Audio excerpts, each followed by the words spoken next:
नमस्कार मित्रों, मेरा नाम है Pravin Singh Jhundawat, independent business consultant, Bada business dot com. राष्ट्रीय खेल दिवस जो हमें याद दिलाता है मेजर ध्यानचंद की। मेजर ध्यानचंद जिनका जन्म 1905 को इलाहाबाद में हुआ था। तो ये केवल बचपन में छठी कक्षा तक ही स्कूल जा पाए थे।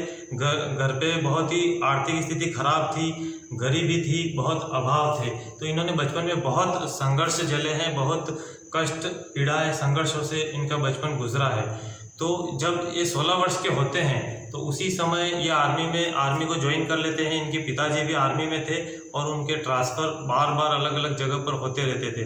तो बचपन में इनके घर में काफ़ी अभाव था और ये सब अभाव को देखते हुए, अभाव को दूर करने के लिए इन्होंने मात्र 16 वर्ष की आयु में ही आर्मी ज्वाइन कर ली। और आर्मी के अंदर ये हॉकी खेला करते थे। हॉकी में फिर खेलते खेलते इनको हॉकी में इंटरेस्ट बढ़ता गया। तो इंटरेस्ट बढ़ता गया, ऐसा इंटरेस्ट इनको एक बार आ गया कि मतलब ये रात में भी हॉकी खेलते थे। रात में ये ऊपर देखते थे चांद को, मतलब चांद निकलने का इंतज़ार करते थे। जैसे ही चांद निकला तो चांदनी में मेजर ध्यानचंद अपना खेल आरंभ कर देते थे। तो पूरी रात, चांदनी रात में ये हॉकी खेलते रहते थे। उधर चांदनी अपनी शीतलता बिखेरती थी, इधर मेजर ध्यानचंद का रंग हॉकी खेलने में, उनका रंग हॉकी से निखरता था। तो मेजर ध्यानचंद जो थे, उनके जो दोस्त थे तो वे इनको चांद कहा करते थे। चांदनी रात में खेलने के कारण इनका नाम चांद पड़ गया था। तो इस तरह से उनको वहाँ पर तिवारी जी करके उनके जो ट्रेनर होते हैं वे धीरे धीरे इनको हॉकी में और भी अधिक ट्रेन करते हैं। और इनकी जो टीम होती है वे बहुत सारे नेशनल गेम खेलती है। और इस प्रकार वे सोचा करते थे कि मैं कब ओलंपिक के लिए मेरा सिलेक्शन होगा, मैं ओलंपिक खेल के लिए जाऊंगा। तो ये अपने ऑफिसरों को बोल नहीं पाते थे। तो एक समय 1928 के ही दौर था, उस समय इनके ऑफिसर ने इनको ऑफिस में बुला करके कहा कि तुमको नीदरलैंड जाना है टीम लेकर के खेलने के लिए। तो ये बहुत खुश हुए, उत्साहित होकर के ये अपने मित्रों के पास में आए और मित्रों को बताने लगे कि अब तो हमारा सिलेक्शन हो गया है, हमको नीदरलैंड खेलने के लिए जाना है। तो इनके एक दोस्त ने हंसते हुए कहा कि भाई नीदरलैंड तो जाएंगे, लेकिन तुम पहले अपने कपड़ों की तो व्यवस्था कर लो, तुम्हारे पास तो पहनने के कपड़े भी नहीं है।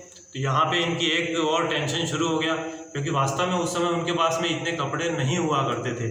तो क्योंकि जो उनकी सैलरी मिलती थी वो मात्र उससे उनका पेट भरता था, बस इतनी ही सैलरी उनको आर्मी में मिलती थी।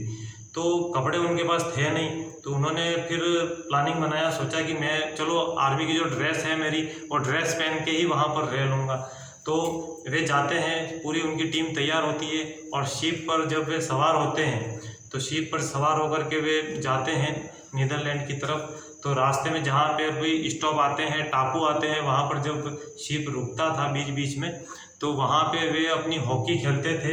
हॉकी खेल करके जो पैसा इकट्ठा होता था वे थोड़ा बहुत पैसा इकट्ठा करते थे, ताकि वे विदेश जा रहे हैं तो वहाँ पर उनके खर्च में काम आएगा। इस तरह से वे कुछ महीनों में विदेश पहुँच जाते हैं और वहाँ पर खेलते हैं और वहाँ पर मेजर ध्यानचंद का जादू चलता है और वे जीत जाते हैं। तो जीत जाते, सफल होते हैं, तब उनको थोड़ा मतलब तसल्ली होती है कि हाँ भाई, अब मैं अगले ओलंपिक में कपड़े तो पहन पाऊँगा, क्योंकि वहाँ पर वे आर्मी ड्रेस में ही रहते थे। वे जब खेलते थे तब ठीक है, खेलने के अलावा वे बाकी समय में आर्मी ड्रेस में रहते थे। दूसरे लोग उनको आश्चर्य की दृष्टि से देखते थे, ये बंदा कैसा है भाई, आर्मी ड्रेस में घूमता है। लेकिन उनको इससे कोई फर्क नहीं पड़ता था मेजर ध्यानचंद को। और जब वे अपने देश में जीत करके जब अपने देश में आते हैं तो उनका यहाँ भव्य स्वागत होता है और उनको लांस नायक के पद पर पदोन्नति हो जाती है, उनका प्रमोशन हो जाता है। और मेजर ध्यानचंद का प्रमोशन के साथ में ही वे अपना अभ्यास चालू रखते हैं, अपनी प्रैक्टिस चालू रखते हैं। तो इस तरह से मेजर ध्यानचंद जब बर्लिन में उनका ये मैच होता है हॉकी का, तो वहाँ पर बर्लिन में दुनिया का जो सबसे बड़ा तानाशाह था हिटलर भी वहाँ पर रहता है। हिटलर इनकी कामयाबी से वाकिफ था और उसको एक डर था हिटलर को कि मेजर ध्यानचंद कहीं हमको ज़्यादा गोल से हरा ना दे, ऐसा हिटलर को डर भी था।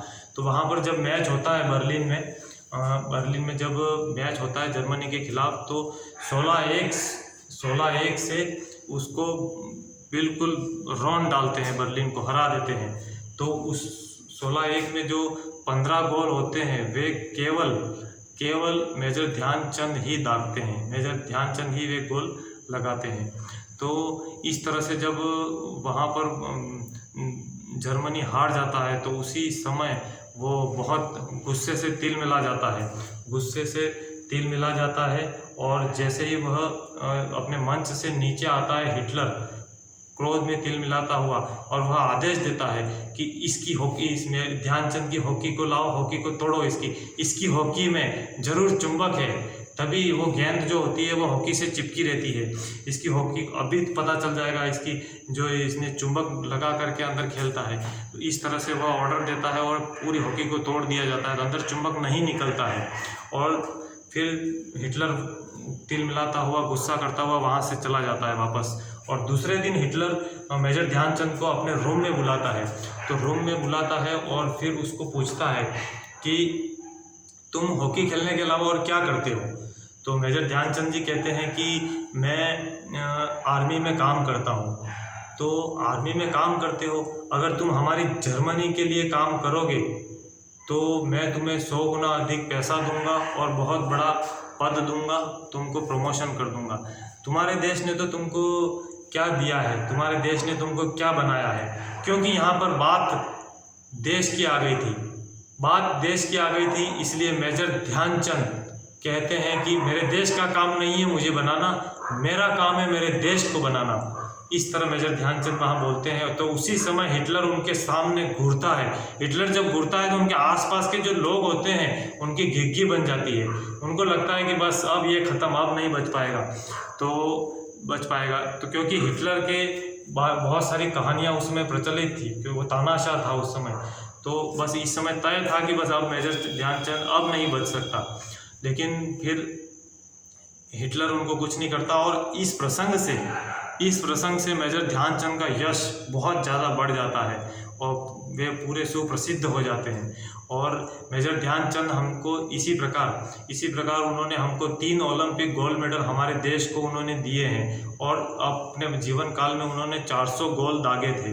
तो इन्होंने इतनी बड़ी उपलब्धि, हमारे देश को इतना बड़ा उपलब्धि इन्होंने दिलाई, उसके लिए हम मेजर ध्यानचंद का ऋणी है, हमारा पूरा देश उनका ऋणी है। तो मेजर ध्यानचंद जब बहुत अच्छे स्वभाव के व्यक्ति थे, तो वो ना किसी से बोलते थे, ना किसी का कुछ लेते थे। जब भी कोई प्राकृतिक आपदाएं आती थी उसमें वे अपना पूरा सहयोग करते थे।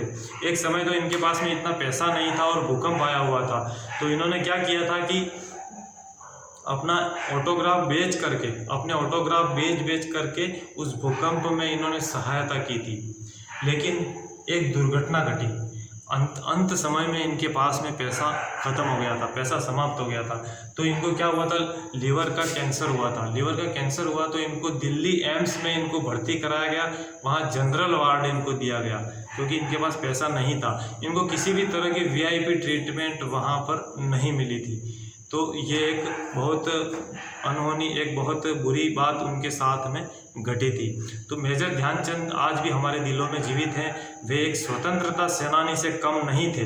आपके लिए और मेरे लिए वे एक स्वतंत्रता सेनानी से कम नहीं थे, क्योंकि उन्होंने हमारे देश के नौजवानों को हीन विचारों से आज़ादी दिलाई थी। जब उन्होंने ओलंपिक गेम जीते थे तो अंग्रेज़ों ने उनको पुरस्कार दिए थे और अपने समान ही ओहदा दिया था, एक सम्मान दिया था। तब हमारे देश के युवानों के अंदर में था कि अंदर में एक उत्साह जगा कि हम भी कुछ कर सकते हैं, हम किसी कुछ उपलब्धि करने के लायक हैं। तो इन हीन विचारों से उनको उबरने में, उनको उत्साह बढ़ाने में बहुत मदद मिली थी नौजवानों को।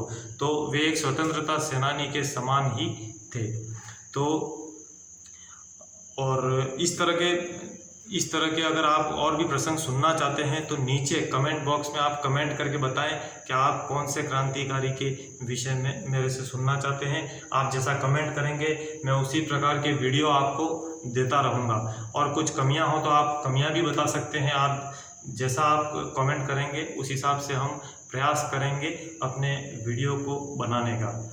तो आप में से जो भी विद्यार्थी हैं, जो नौजवान हैं, जो हाउसवाइफ है, जो जॉब कर रहे हैं, जो बिजनेसमैन हैं, वे पार्ट टाइम या फुल टाइम मेरे साथ ऑनलाइन बिजनेस करना चाहते हैं तो वे मेरे से संपर्क कर सकते हैं। मेरे साथ जो IBC ज्वाइन होते हैं उनको मैं 60 वीडियो का एक ट्रेनिंग प्रोग्राम देता हूँ, स्पेशल 60 वीडियो का ट्रेनिंग प्रोग्राम उसको मैं देता हूँ, प्रोवाइड कराता हूँ, जिसके मतलब ज़रिए स्टेप बाय स्टेप आप IBC मॉडल में आसानी से सफलता हासिल कर सकते हैं। आसानी से तो क्या, आपको मेहनत तो करनी पड़ेगी, लेकिन स्टेप बाय स्टेप काम कैसे करना है यह आपको इन 60 वीडियो से मालूम चलेगा। स्टेप बाय स्टेप आप काम करके, मेहनत करके सफलता हासिल कर सकते हैं। और दूसरा कि मेरे साथ जो IBC ज्वाइन करते हैं उनको मैं मनी बैक गारंटी देता हूं। जी हाँ, मनी बैक गारंटी। आप IBC ज्वाइन करें और 6 महीने में आपकी अर्निंग शुरू हो जाएगी।